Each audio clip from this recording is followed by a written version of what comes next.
Okay, welcome to Renee's Vegan Kitchen, and today I have vegetarian recipes. Why don't you guys introduce yourselves? Okay, go ahead. I'm Vicky. And I'm Larissa. And we are Vegetarian Zen. We have a podcast and a website.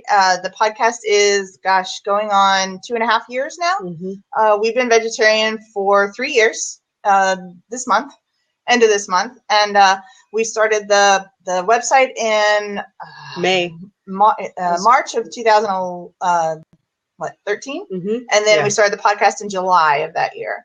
So, that's what we do. And every week we just talk about different topics. So, and I've listened to your podcast, even though I'm not a big podcast listener. Every time I listen, I learn something new. And that's what I love about it, is even if I only pop on for 5 minutes, or if I go on and then like walk out of the room and forget that I was listening to the podcast, right? And then I hop back in, it's like I'm still going to get something. So that's one of the things that I really like about your podcast, and that you guys make it so simple. Oh, thanks. Thanks. Well, and quite honestly, we learn something with every podcast, because this originated because we were learning so much when we became vegetarians. We were very much junk food vegetarians. We had both eaten very poorly for the majority of our adult life. And we're still trying to rectify a lot of that stuff. You know, you don't eat poorly for 30 years or so, and just all of a sudden, so we're still trying to correct a lot of that stuff. So we became junk food vegetarians when we first stopped eating meat. Mm-hmm. And we were just learning so much about how to eat correctly, because we were both feeling very miserable. Larissa had diabetes, and we really wanted to try to correct. So as we were learning this, we wanted to share it with other people who might have some of the same struggles as they're learning to get away from meat. And that's why we created the podcast. Right. And so, but you also have a blog too, right? Yes. Yeah, we do. And what we do on the blog is we do our podcast show notes every week, but then we also have some recipes, and we have periodically I will blog about something related maybe to the topic that we talked about during the week that week. So if maybe the episode was about cast iron, cooking with cast iron, then I did a blog post that was about, cast iron and resources for finding good cast iron cooking recipes, and how to treat it and all that stuff. And then I always include a lot of different links and everything back to resources. Mm-hmm. I wanted you to say that, not me. I go in there, and then again, it's like I go in there for a specific reason, and then I come out with a completely different answer for something that I didn't know I needed to know. Oh, that's good. That's awesome. Thank you. Yeah. So it's like, I do tend to get stuck in these rabbit holes, right? And get stuck in the weeds. But it's almost like that happens to me, and I get the exact information that I need for maybe not that day, but the next day something will come up, and I'll be like, oh, well, I know that because I bumped into that. And then we were trying to figure out how we met each other. Yeah. Did you ever figure it out? I don't remember. But I know that you and Ellery, and Ellery and I have a connection, but I only realized that when he posted something on Facebook, and then you answered it, and I'm like, what is Larissa doing with Ellery? It's like, wow, it's a small world. But I know that right before you started the Facebook group, that's right when we met. So I don't know what happened. Yeah. Right before you started. I don't remember either. And so the group you're talking about, the Peas and Carrots. Yeah. Yeah. The Peas and Carrots Society is our closed Facebook group, and it's not private; it's just closed. So we started that, just about a year ago, I guess. And it's been amazing. In fact, today we hit 290 members on that group, which, I mean, when we started it, the reason we started it was for our community, our, listeners and people who read the website, to have a place to go on Facebook that was where they could talk about issues that may be like coming up, vegetarian type issues, or things that maybe they're having a family issue and they can't post it on like regular Facebook, because then their family would chime in, or maybe work stuff with a coworker or something. So we started that so people could have like a place to come and talk about that stuff without people seeing it.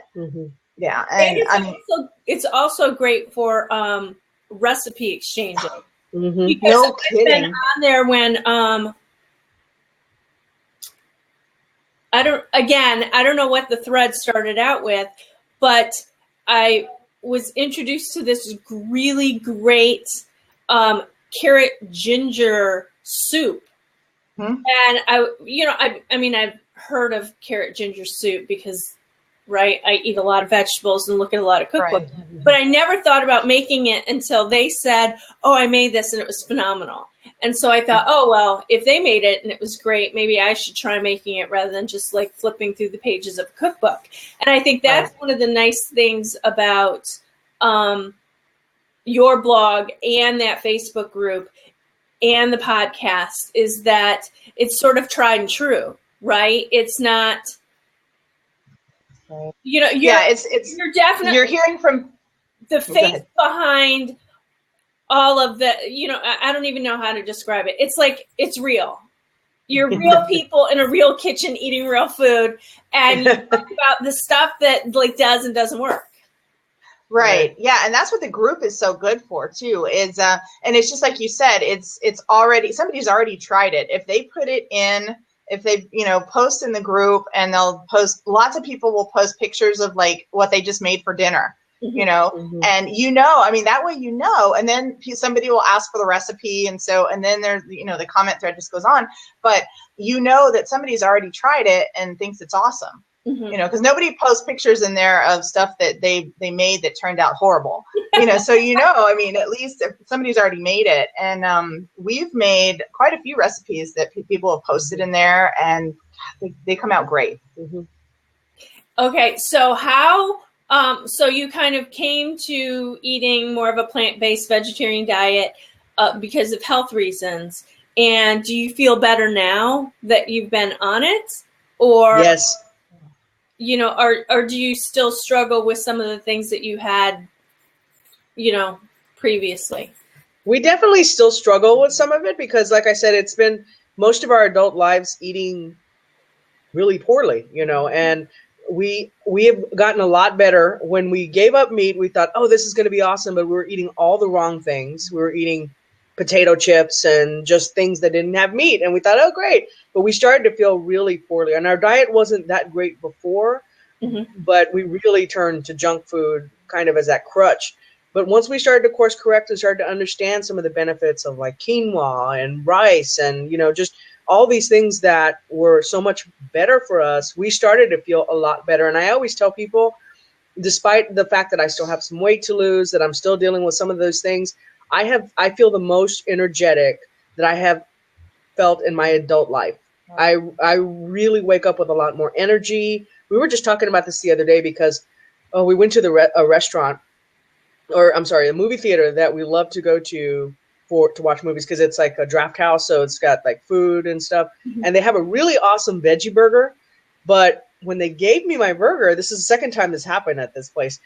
It's really good. They're usually pretty good about it, but the second time when they give you the burger, it's dark, so you don't always get to see it. Yeah, the movie started, and so I took a big bite of it, and it was meat, and I was like, no.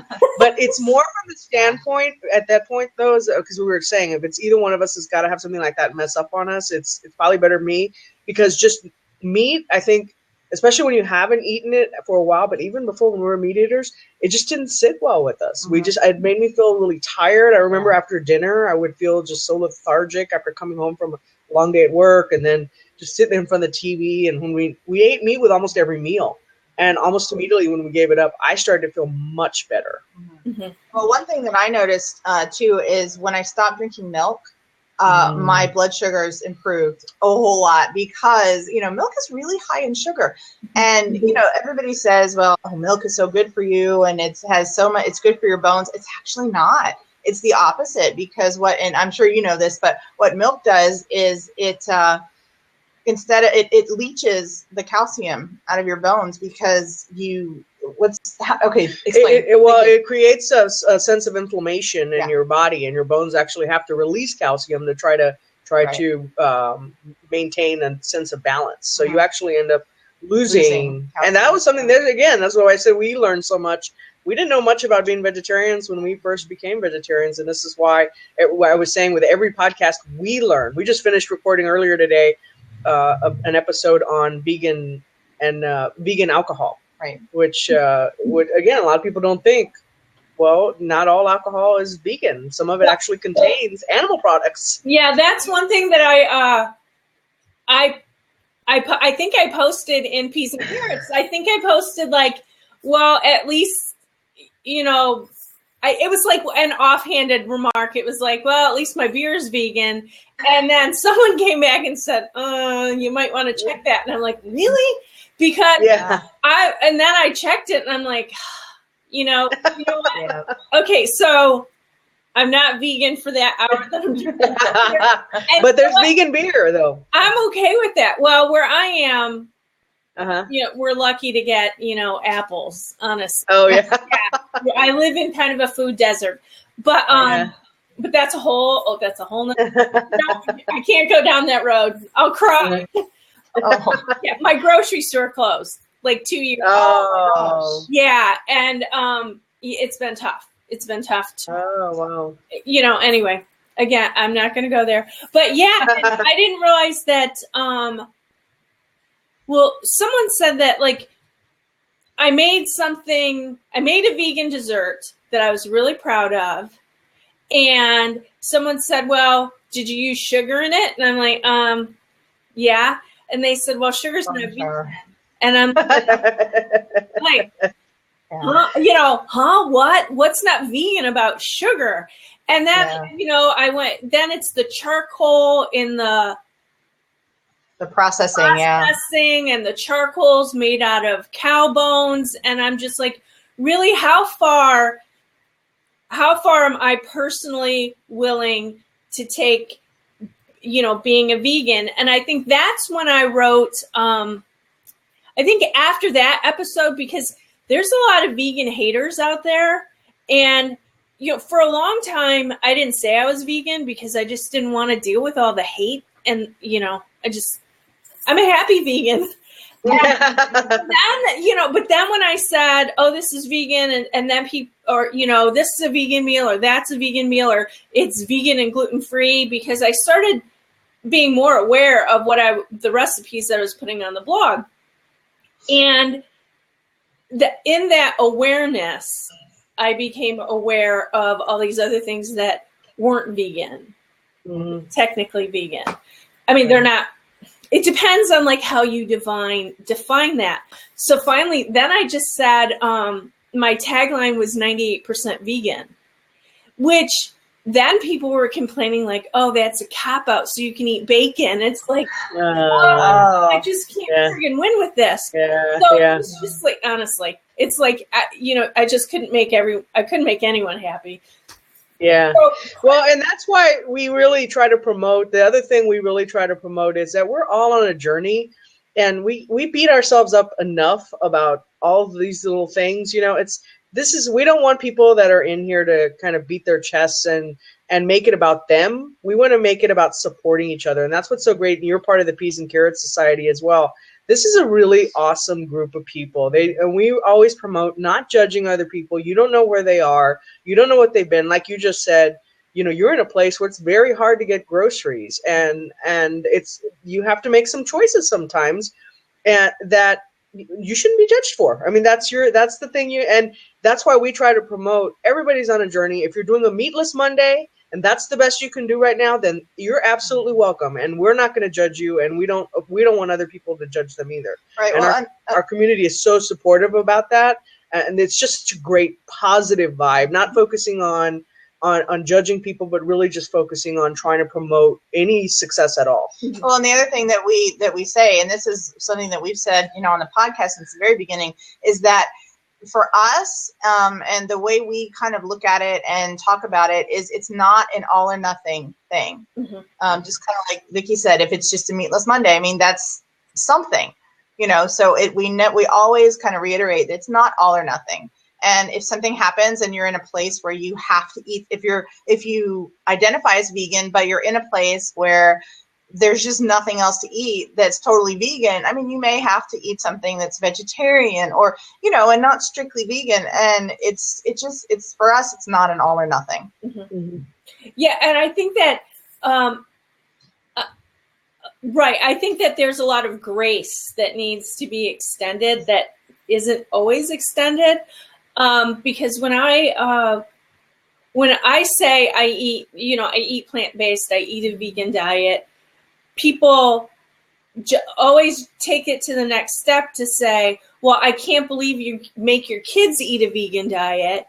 Or, and I'm like, I never said anything about the kid. They eat what they choose to eat. And I wrote another blog post about that where one of my daughters said, Mommy, can I be vegan today? And then she's, that's what she chooses for that day. And then, I have a son who is very into sports, and he, on his heavy training days and before games, he wants to be meatless because he realizes that, that just doesn't feel good to him. And then, so meal planning around all of this gets a little tricky because I'll have to say, who's eating meat today? Let's talk about our whole menu plan. But I think it makes you more mindful, right? Yeah. Definitely. Yeah. When you take a stance and say, I'm vegan or I'm vegetarian or I'm gluten, people don't usually say they're gluten-free, but they have, they need to eat gluten-free to feel good. Or if they're dairy-free because of an allergy or something. When you have that, I think that immediately makes you extremely mindful of what you're eating, and you become more intentional with your eating, and then that intentionality, is that a word? It is now. Yeah. Well, now. And that being intentional kind of moves to the rest of your lives. Have you noticed that as well? That you're more mindful about other, whether it be recycling or, Right. Absolutely. Yeah, no, I agree. And I think that, it even moves to the way that we work, because Vicki still has a 9-to-5 or 8-to-5 job outside, corporate job, and my full time is here running Vegetarian Zen, and then I have a copy editing business, and then we have another podcast. So it's kind of managing all of that plus the house and everything else.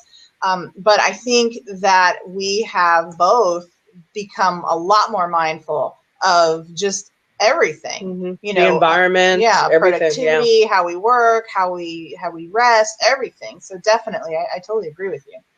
And I didn't,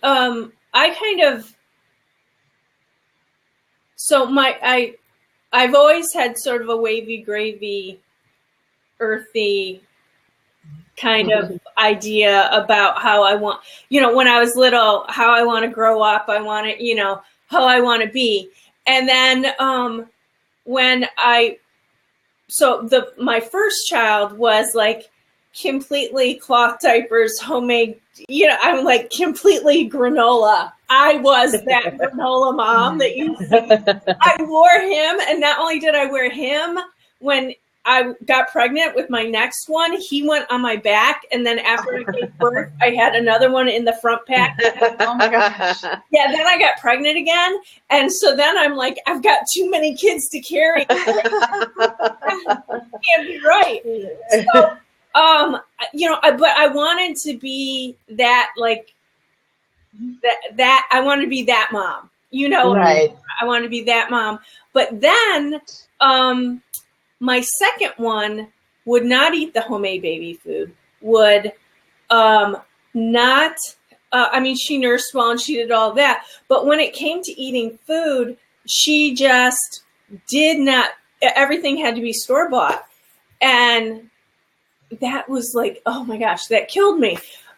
And then when the third and fourth kids, I had to do an elimination diet on them because they had some issues going on. And that is when I really realized how much food impacts, behavior, skin issues, bowel movements. But, and the number of times you go to the bathroom, I never really thought about it. I mean, because why would you, right? I mean, right. Why do you think about how many times you go to the bathroom a day? You just don't. You just do it, right? So until that came, and I was documenting it all, right? Because I was documenting what they ate, and then input, output, and mood, and how they were feeling and things like that. And after that, I kind of became a believer, and I knew at that point that I was going to make the change for all of us, not just those two and myself. But that took a long time to kind of figure out how to do, because there's 6 of us now, and just meal planning and figuring out who's going to eat what is tricky. So when you guys moved to a more vegetarian diet, or moved to a vegetarian diet, and you became believers, because it's kind of how I like to think of it, because until you feel the results, until you really see the results, it's just kind of a pie in the sky sort of a thing. But once I think that once you live it and you feel different, then you don't want to go back necessarily.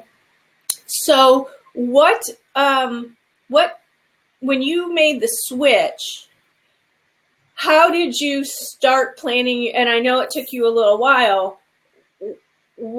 How did you plan your meals so that you, to be where you are now? So did you just say, okay, no more chips in the house, that's it? Or did you say, we're gonna have this on this day, and then kind of back off, or how did you move from, right. where you are now?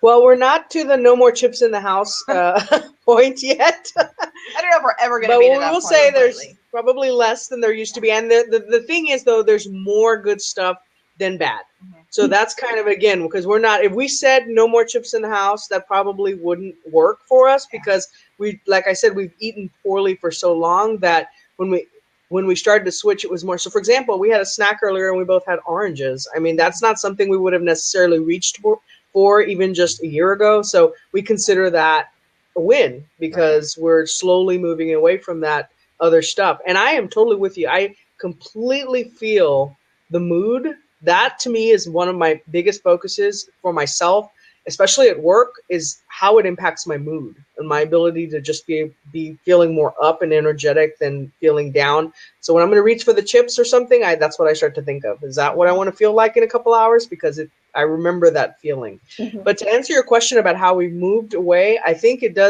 helps. And this is why we know that it's not always easy for folks, because Doris is here full time. So she kind of can help with that planning aspect of it. So it's easier in that respect with that. But one thing I wanted to clarify, though, too, is that when we became vegetarians, we did it for the animals. So we had watched a couple of documentaries it was a January day in 2013. We were home. I think it was like a Sunday, and we were home. We watched Vegucated, and I don't even know why we picked this. Fat, Sick, and Nearly Dead, and Vegucated.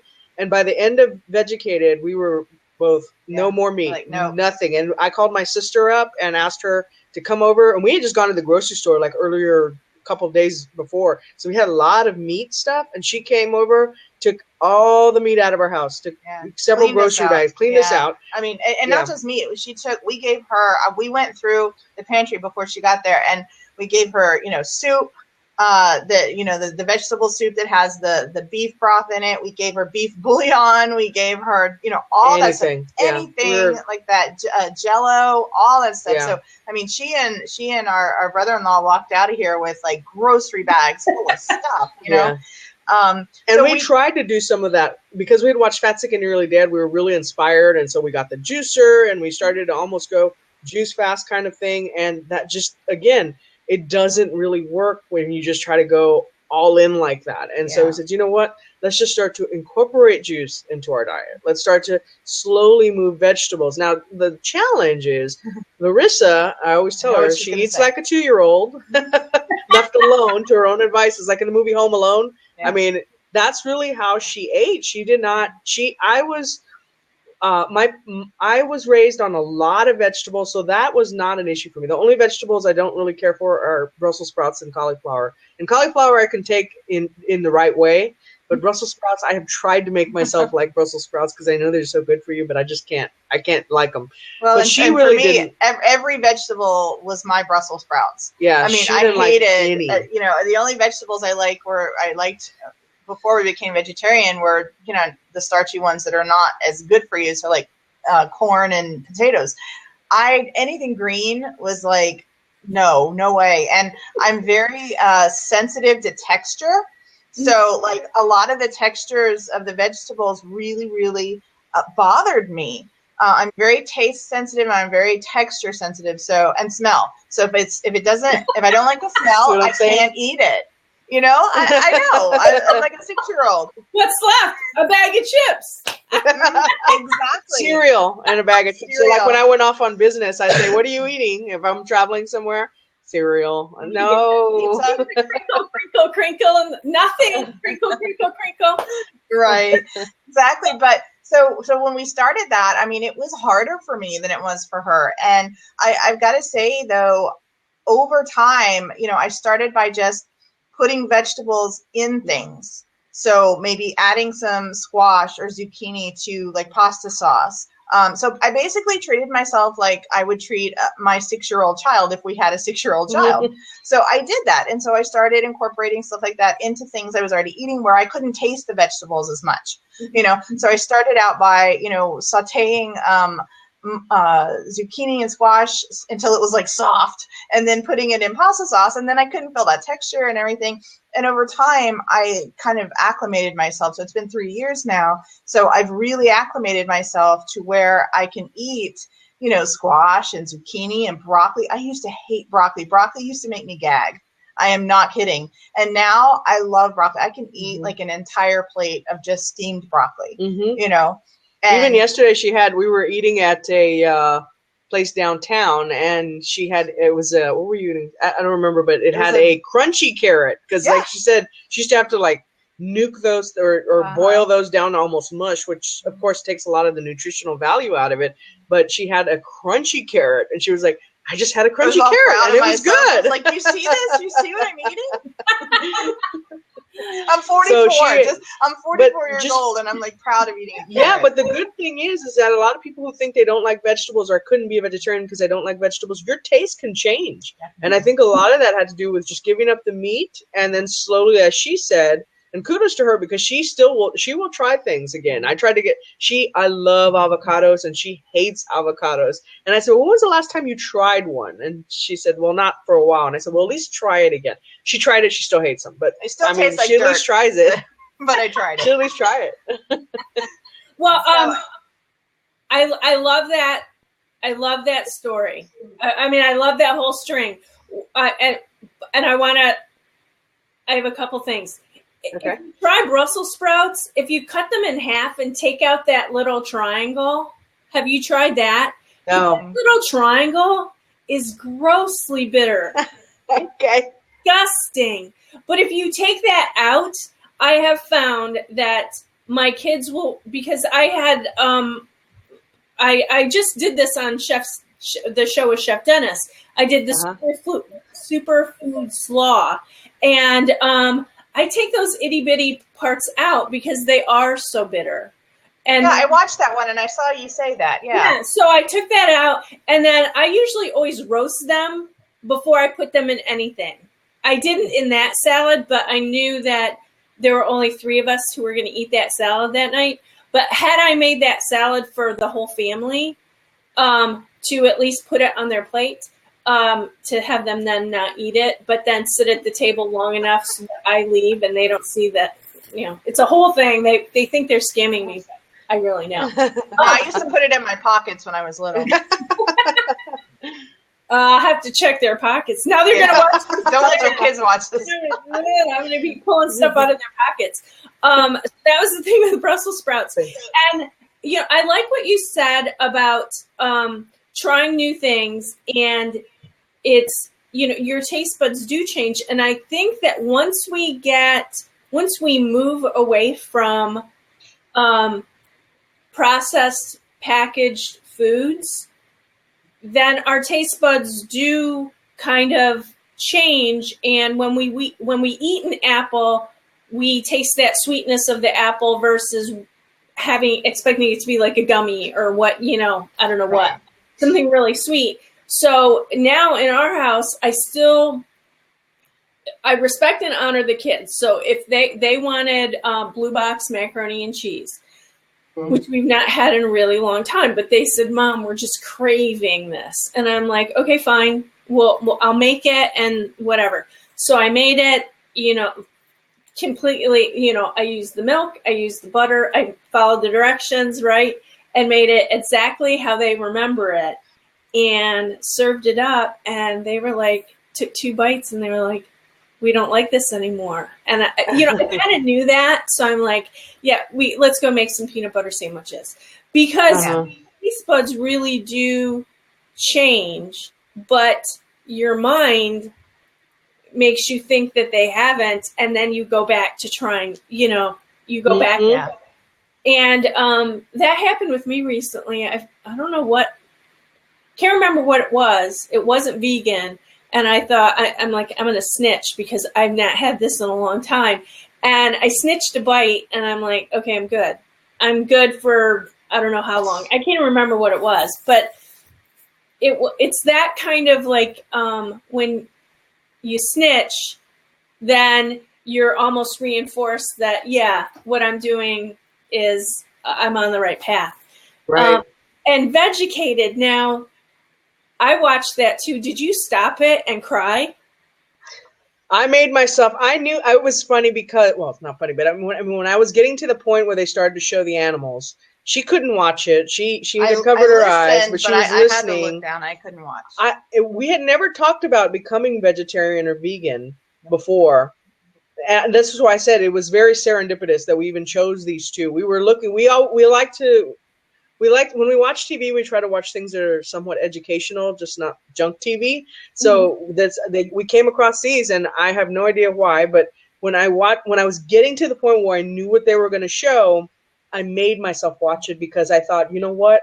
I think it's time that I give up meat. I want to give up meat. I love animals, and this just didn't sit right with me. I never reconciled that in my head, and so. When I made myself watch it, I knew immediately that I was never going to touch meat again. So I made myself watch it, and it was very disturbing. I probably did shed a few tears. But I was more intent about watching it and just kind of getting a little bit fired up and more angry, I guess, a little bit, about this whole thing and the thing. We need to stop this. And like I said, rather than let the anger, though, be the dominant factor in our communication, we really try to just focus on the peaceful aspect of it. And this is why we came up with the name Vegetarian Zen. We wanted it to be more peaceful. Just you can't just keep if you're truly passionate about getting more people to eat less meat, whatever that looks like,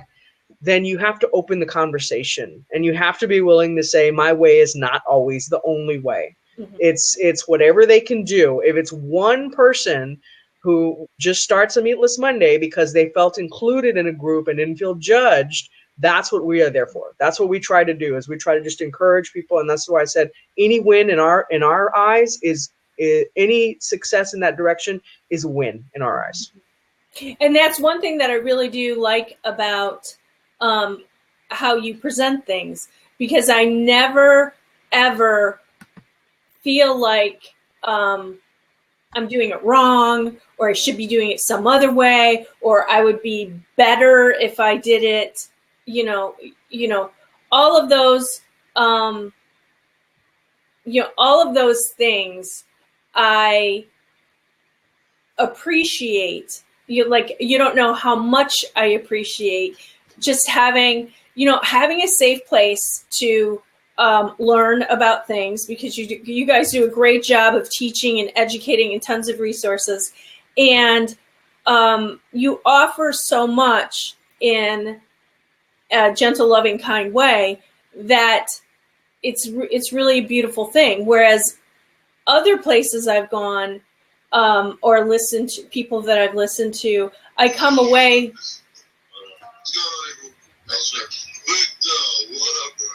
Okay. So yeah, that's okay. One second. See, this is what gets crazy, is that my phone, that's Blab on my phone, right? We were just it just automatic, crazy comes on. It's like Blab possessed. I know. Last night at 2:00 in the morning, this man's voice is in my bedroom, and I'm like, oh, this is my number's up, right? I'm like, okay. Oh my gosh. Did I hug and kiss the kids before I went to bed? Oh my god, that would scare the crap out of me. Your life flashes before your eyes, and I'm like, wait a minute, he doesn't sound like he's after me. He just sounds like the guy rambling. And I'm like, right, be reaching for the baseball bat under the bed. Oh, wow. Okay, so where was I before I was blabjacked by my phone? So yeah, that's what I love about you guys, is that hang on. I've got someone in the 0 days on Blab.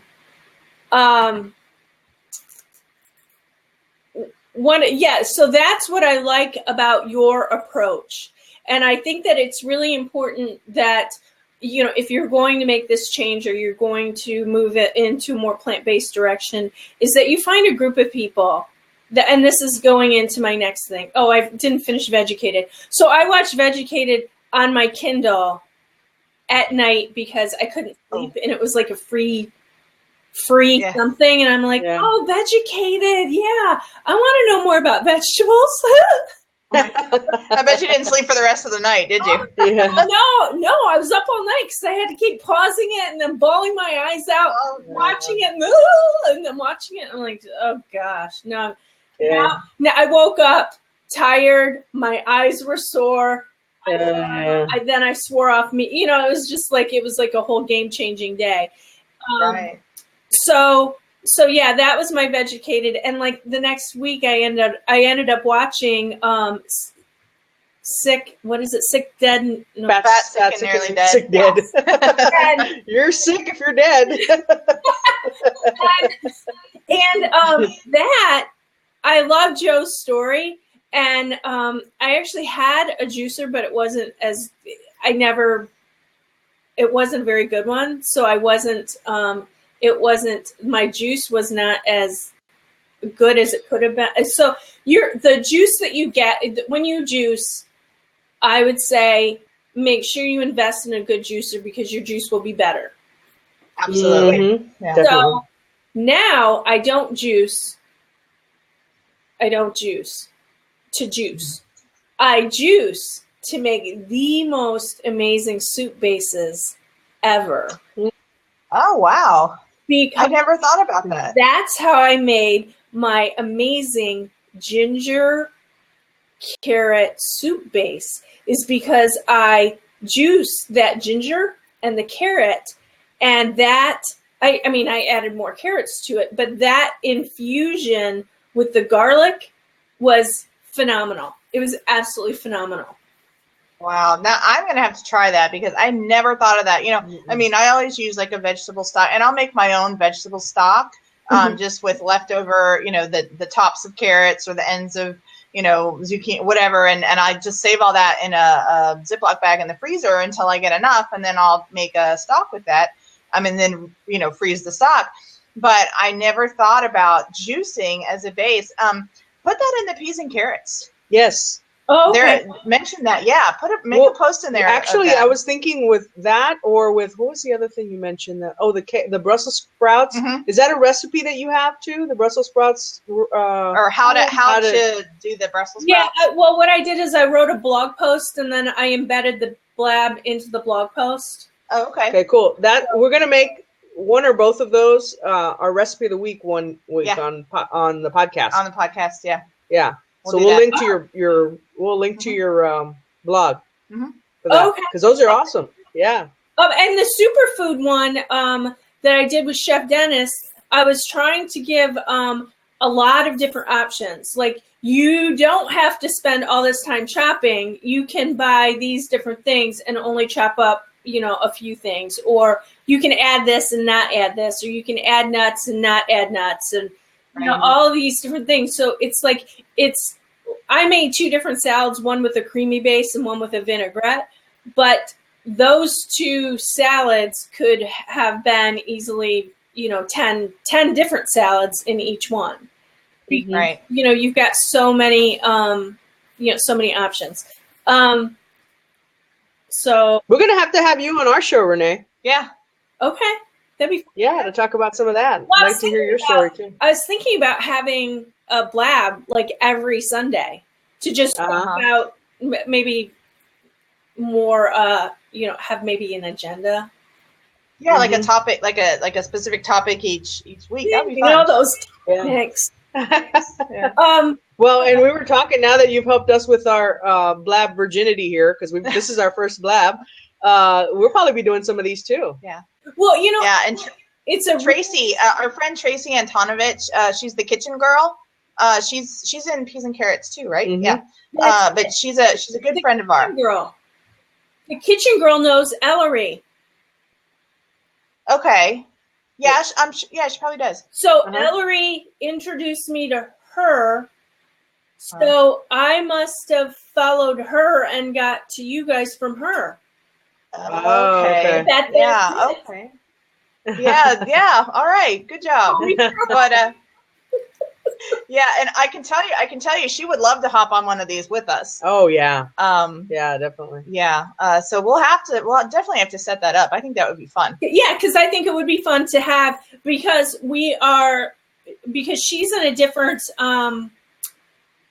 It's 3 different approaches to the same thing.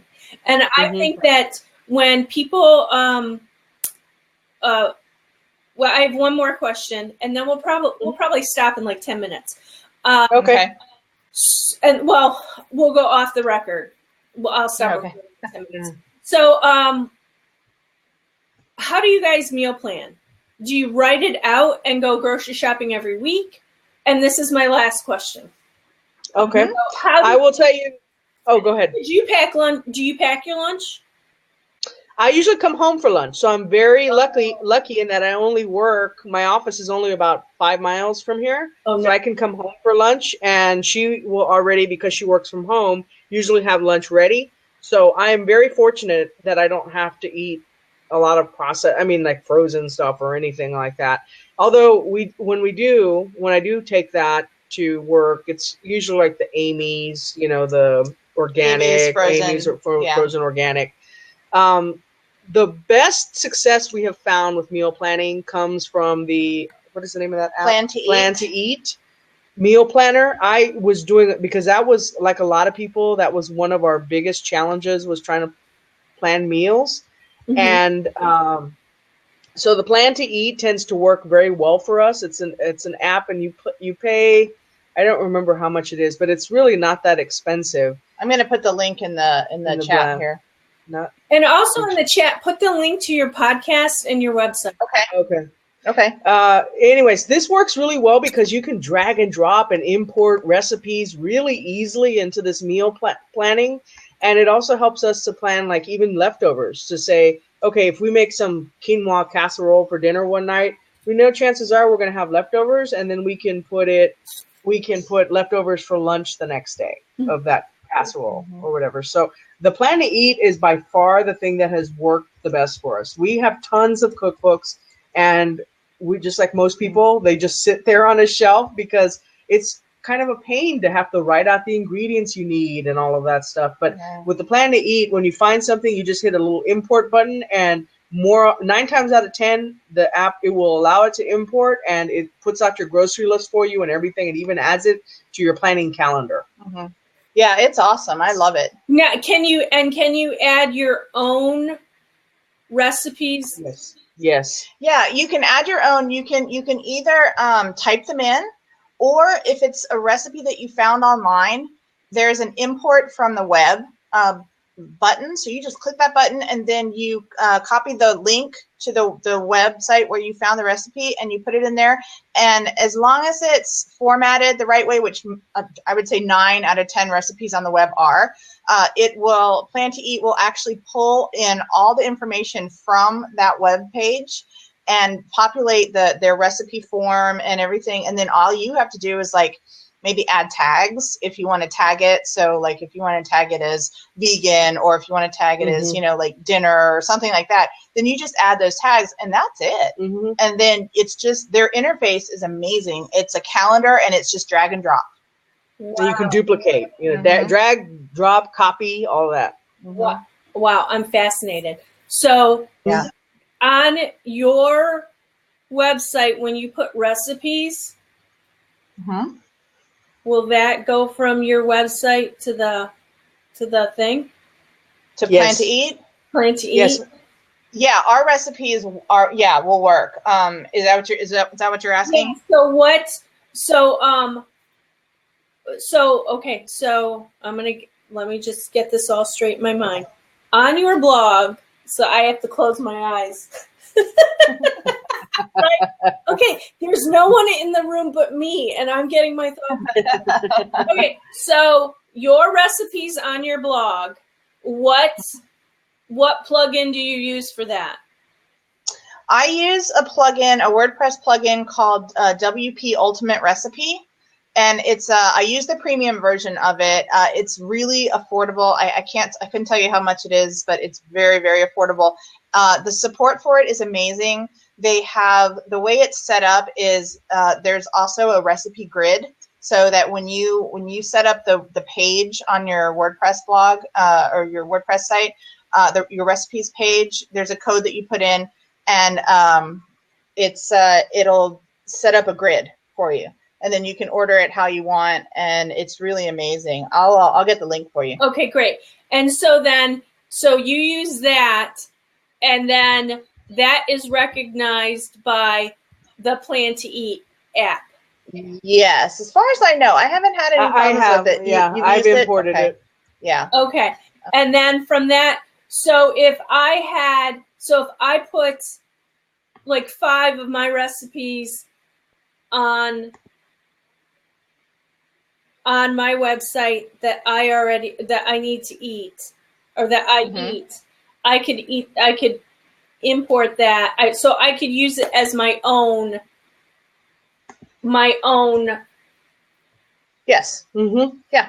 Yeah, I see what you're saying, and yes. Yeah. This means fill in the words for Renee. Exactly. No more words left. Wow. Okay. Yeah, and you can share it publicly. So then on your within your blog, do you tell people that this is available? We've talked about Plan to Eat before, and then we also have one of their, in full disclosure, we're an affiliate for them but we were using it before we were affiliates, like most of our stuff. We don't like to promote things that we don't use ourselves or haven't used, especially because people ask us questions about it, and we want to feel confident that, it's not a piece of junk. Right. Yeah. So we definitely used it for a while, and then we decided to be affiliates with them. Yeah, the link that I put in the chat is our affiliate link, just in full disclosure. Okay. Yeah. But it is a really good. I was looking at a lot of different planners. I spent like a whole day just going on YouTube, just going on Google, and just looking at different planners. And this one was so easy to use, and they give you like a free trial before you actually get to use. So with full functionality, so you can see if you like it or not. Nice. Yeah.